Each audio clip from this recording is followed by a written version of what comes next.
You're listening to the Fatboy Show on your number one station, RX Radio. How you doing? And Happy New Year. Welcome to 2023. This is the first Fatboy Show for 2023. I hope you enjoyed the crossover from 2022 to 2023. Where were you at the stroke of midnight, Olive? I was in church. Church, overnight prayer. Overnight prayer. I thought people stopped those things because they were so scandalous with people would wake up in the morning and the cleaners would just find used condoms strewn all over the church floor. I don't go to such churches. The kind of churches where I go, you won't find stuff like that. Really? Yeah. I wonder what kind of church that is. But anyway, there's a lot of madness going on in our churches, which is why it should come as no surprise that a certain section of clergy among the born-again community actually want the government to somehow get involved in regulating some of these churches, and especially the pastors, many of whom they blame, they suspect are fake pastors. So it's a bit of an epidemic in this country, fake pastors. Yes. Of course, not just related to the activities of the congregation during overnight prayers, but also in terms of the kinds of messages being preached, the degree of exploitation that they practice in terms of extorting money and so forth. And of course, the bogus claims of healing, miracles. And the prophecies. And the prophecies, no one seems to care about the prophecies.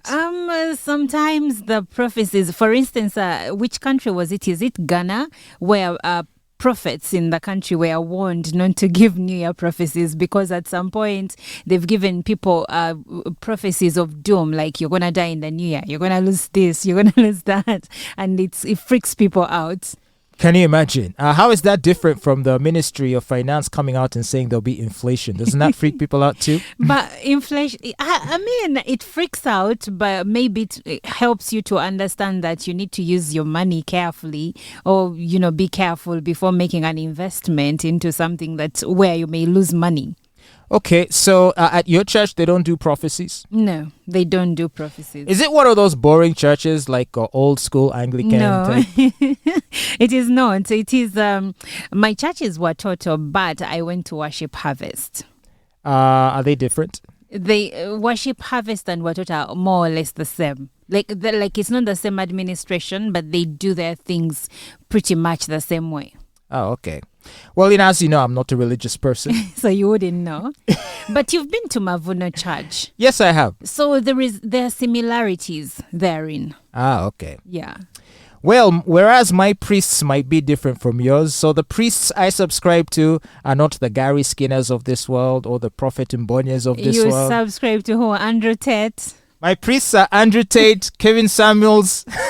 So what do you have to say about the recent, run-ins with the law regarding Andrew Tate?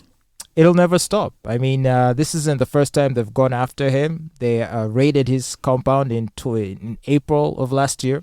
What was the case that time? It was being alleged that he was detaining women against their consent, something to do with trafficking.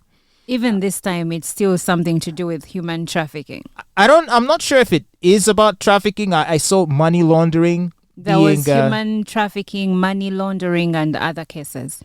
Yeah, so the thing is, he basically has a huge target on his back, Andrew Tate. And for reasons that you and I fully understand, I mean, this guy is like so against the system. Like all of the controversial things to do with even like gender relations, really global politics. The first video I ever watched of Andrew Tate, my first time to ever see him, was on Twitter, where he was bashing the mask mandates.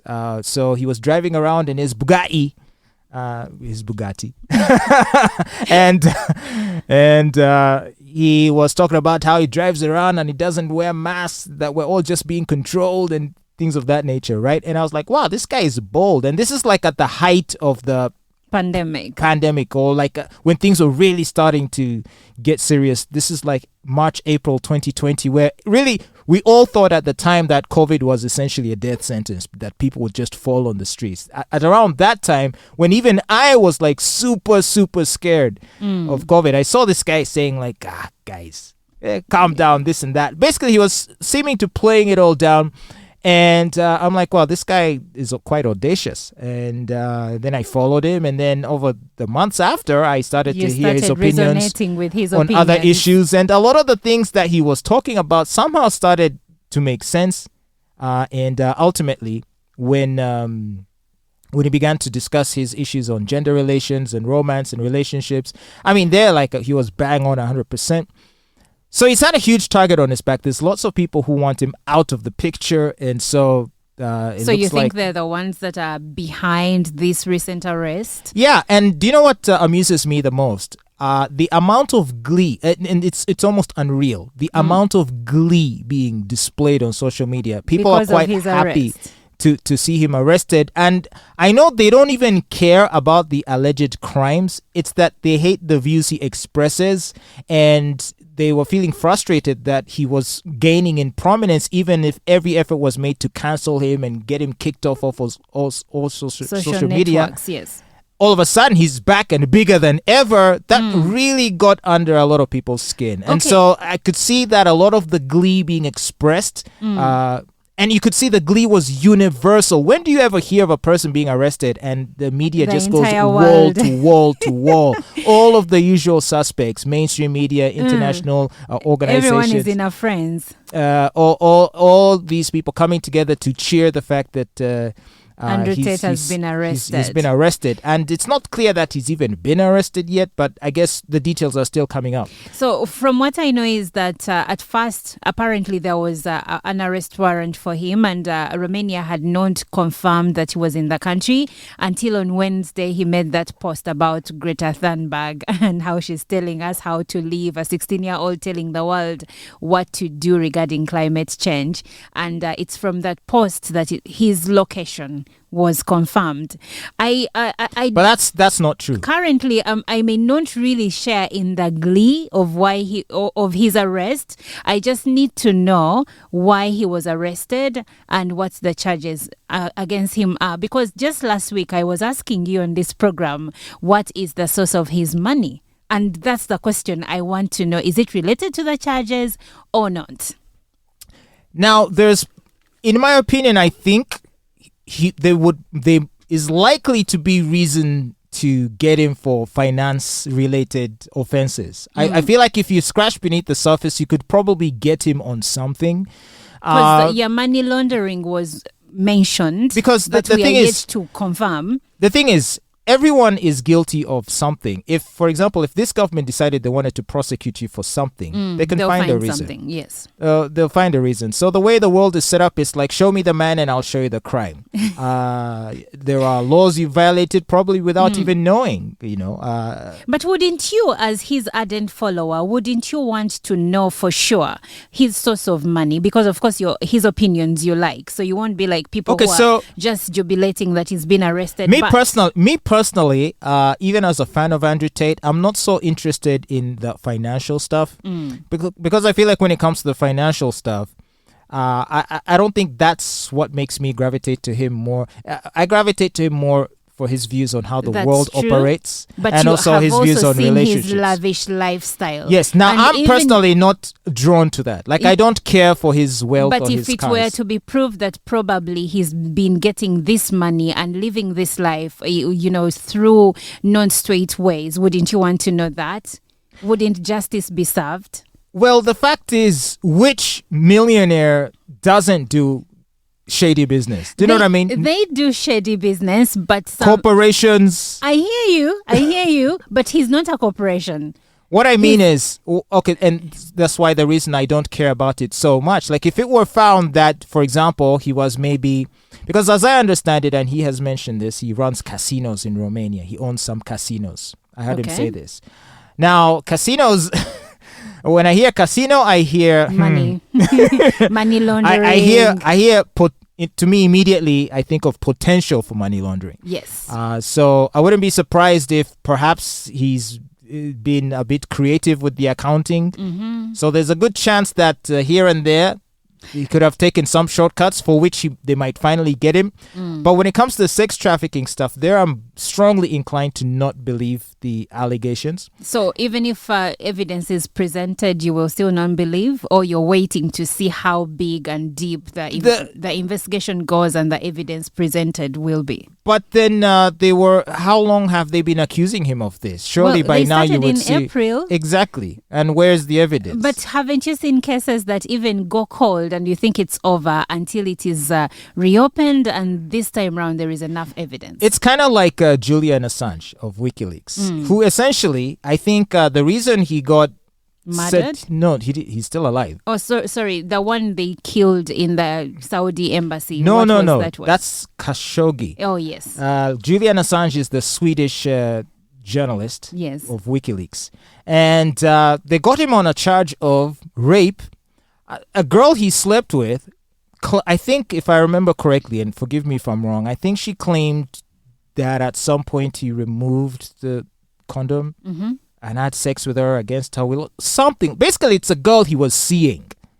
Right? It wasn't like, he picked the girl and cornered her and raped her. It's like, I think some girl he was seeing, they had a sexual encounter that I think afterwards she decided was a violation, and so on those grounds, right? Which for a lot of people, it just seemed so frivolous. And that's what I mean. And that's why, and I think when the first allegation, the first one was dismissed, and then they brought in another one, by the time they keep spending time digging and digging and digging, to my ear, that just sounds like manufacturing. Do you know what I mean? No, because if it's straightforward, it should be but straightforward. Investigations sometimes take time, Fatboy. How long do you need to investigate if someone has been trafficked? No, you need to investigate and see, have they trafficked even before? Can we find these people? Because when you go to court, you're going to need witnesses. That's what I'm saying. You would think, and correct me if it's like saying, remember how we were discussing the case of these MPs that were arrested, Sejirinya? And and Sewanyana. You know? And you and I both agreed that the case seems to be spurious and questionable, because it's not easy to, they've been held in remand all this time, right? Yes. Have they actually been charged? No, they've been presented in court, and the prosecution keeps saying they're, gathering evidence. Exactly. So that's why you would think, if they're being linked with murders, that surely by now, if there was any credibility to the allegation, they'd have something. Can they surely have nothing after all this time? It's not that they don't have something. It's just that they're still compiling more. But they have something. They have something. Compiling. Yes. Sometimes some cases take time. For instance, if it is like this guy that just went down, the Bitcoin guy, Bank Fried, I believe that if he's to be brought to court, even if the circumstantial evidence is showing that he's guilty, it might take time before that guy sees a day in court. I understand. And in his case, because it's basically proving fraud is probably a lot more complicated, because you'd have to prove some sort of foreknowledge, complicity, and intentionality, right? So because I'm sure his defense, his lawyers are going to argue that crypto kid, that it was not intentional, or all this. Like that's probably the defense they're going to make. But I feel like with the case of trafficking, surely they can find people who would have been trafficked. But you see, where were the people who were trafficked? Normally people are trafficked. I like to think, okay, of course there are different people that are trafficked, because even in Uganda, one would say that some of the ladies that we send to the Middle East, for some of them are trafficked. But in this case, in Andrew's case, I have a feeling probably it is, how they get women from some of those countries, Romania, Kazakhstan, those small countries, and they take them to other countries for sex trade, right? So even identifying those women, finding them, and normally they work under pimps. So even getting access to them for them to be witnesses could be hard, and it may take time. Okay. Well, I guess we'll have to wait to see the charges that are preferred on him and what evidence shall be presented. But I would have to say that it is definitely one of the more interesting scandals. When I saw it, like I had just opened my phone, I see breaking news. I'm like, okay, this one Fatboy should see. And everyone's giving Greta Thunberg credit that, But it's because of that tweet. it's because he was trying to bash her in the pizza video that they were able to grab him. No. But that's a bit silly. Yeah, it's silly. I don't believe that too. Because as you mentioned, the warrant was already I think it was already there. Yes. And they were just waiting for the right time, and they decided to get him. Well, anyway, that being said, I do hope you do take care of yourself. And regardless of who is your priest and where you go to pray, just make sure to keep utilizing your common sense to ensure that you stay on the right track, because we don't know what's going to happen in 2023. 2023 could just prove to be You almost did it. trickier. That thing of saying the old year in the new year, the old debt. That's why I was mumbling, because I was just forcing myself to not make the mistake. So 2023 might get trickier than 2022, so you need to stay on top of your game. Keep listening to the Fatboy Show on RX Radio.